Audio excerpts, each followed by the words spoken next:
రాష్ట్ర ప్రజలందరికీ నమస్కారం. విజయవాడ నగరంలోని ఇప్పటి వరకు కనీవిని ఎరగని రీతిలో వరద బీభత్సం సృష్టించింది.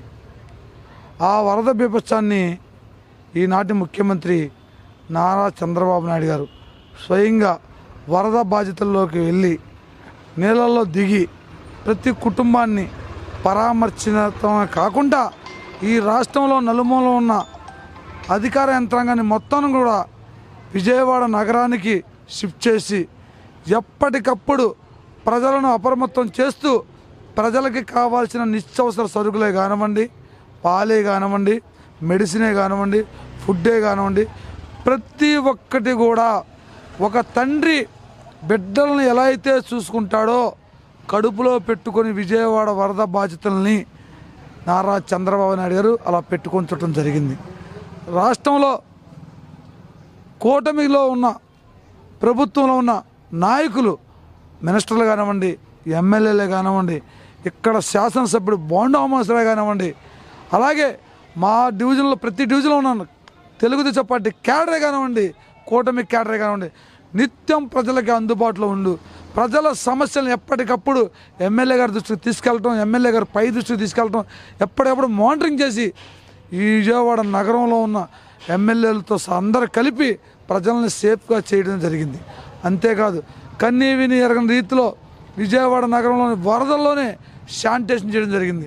రాష్ట్రంలో నలుమూలన అటు మదనపల్లి కానివ్వండి, నెల్లూరే కానివ్వండి, ఏలూరే కానివ్వండి, వైజాగ్ నుంచే కానివ్వండి, అన్ని చోట్ల నుంచి శానిటరీ డిపార్ట్మెంట్ తీసుకొచ్చి ఎప్పటికప్పుడు విజయవాడ నగరాన్ని క్లీన్ నగరంగా చేయాలి, ప్రజలకు అంటువ్యాధులు రాకూడదని ముందు జాగ్రత్తతో నీటిలోనే ఉండి సమస్యను పరిష్కరించి ఎప్పటికప్పుడు ఈరోజు విజయవాడ నగరంలో వరద వచ్చిన ప్రాంతం అంతా కూడా చాలా శుభ్రత పరచడమే కానీ నీట్గా క్లీన్గా ఉంది. ఎప్పటికప్పుడు బీచింగ్ చేయడం కానీ, డాక్టర్లు కూడా డోర్ టు డోర్ వెళ్ళి సమస్యలు తెలుసుకొని ముందు జాగ్రత్తగానే మెడిసిన్ ఇచ్చి ప్రజలను అప్రమత్తం చేయడం జరుగుతుంది. కళ్ళుండి కపోజులాగా మాట్లాడుతున్న జగన్మోహన్ రెడ్డి ఈ రాష్ట్రంలో వరద బాధితులకి కనీసం ఆయన చేతి మీద ఒక వాటర్ ప్యాకెట్ కానీ, ఒక ఫుడ్ ప్యాకెట్ కానీ ఇవ్వడం జరిగిందా? వైఎస్ఆర్సీపీ నాయకులు కానీ, కార్యకర్తలు కానీ ఎక్కడైనా కనపడడం జరిగిందా? కనపడి పరామర్శించినా చాలు, కానీ ఆ పరిస్థితులు కూడా లేవు. ఎందుకంటే ప్రజలను వాళ్ళని ఒప్పుకునే పరిస్థితిలో లేరు. కూటమి నాయకులు ఎక్కడ ఛాన్స్ ఇవ్వకుండా, అధికార యంత్రాంగం ఎక్కడ ఛాన్స్ ఇవ్వకుండా ఎప్పటికప్పుడు ప్రజలను అప్రమత్తం చేస్తూ ప్రజలకు అందుబాటులో ఉంటూ ప్రజలకు సేవ చేసే పనిలో నిమగ్నమై ఉన్నారు. జగన్మోహన్ రెడ్డి ఓడిపోయిన తర్వాత మతి భ్రమించి ఏం మాట్లాడుతున్నాడో తెలియట్లా. ఒక సావు దగ్గరికి వెళ్ళి ఎకిలి నవ్వుతో ఈ పిచ్చి పిచ్చి శాస్త్రాలతో పిచ్చి పిచ్చి వ్యవహారంతో మాట్లాడుతున్నాడు. జగన్మోహన్ రెడ్డి స్టేట్మెంట్ కూడా కూటమి ప్రభుత్వం తీసుకోబోతుంది. రాబోయే రోజుల్లో జగన్మోహన్ రెడ్డి మానసిక స్థితి బాగోలేదనేది మాకున్న ఒక ఎనాలిసిస్. దాని మీద ఒక అధికార యంత్రాంగం వేసి ఆయన్ని కూడా సేవ్ చేసే పరిస్థితిలో కూటమి ప్రభుత్వం తీసుకుంటుంది, చంద్రబాబు నాయుడు గారు తీసుకుంటారు.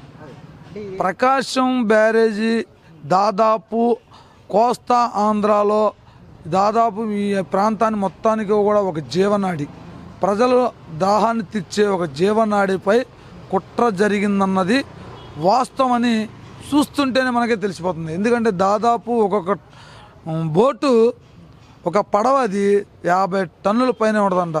దాదాపు 150 టన్నులతో ఒకేసారి దానికి లింక్ చేసి బ్యారేజ్ వైపు వదలడం జరిగింది. దాని మీద క్లియర్ కట్గా వైఎస్ఆర్సీపీ రంగులతో క్లియర్గా కనబడుతుంది. అది కాదన్నా లేదన్నా ప్రజలైతే ఒప్పుకునే పరిస్థితిలో లేరు. దీని మీద కూటమి ప్రభుత్వం పూర్తి దర్యాప్తు చేస్తుంది.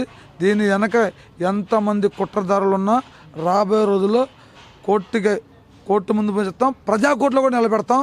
దీన్ని క్షమించే విషయం అయితే కాదు. అది దానికి కానీ డ్యామేజ్ జరుగుంటే కొన్ని లక్షల ప్రాణాలు బలై ఉండేవి. దీని మీద పెద్ద ఎత్తున దర్యాప్తు చేస్తున్నారు.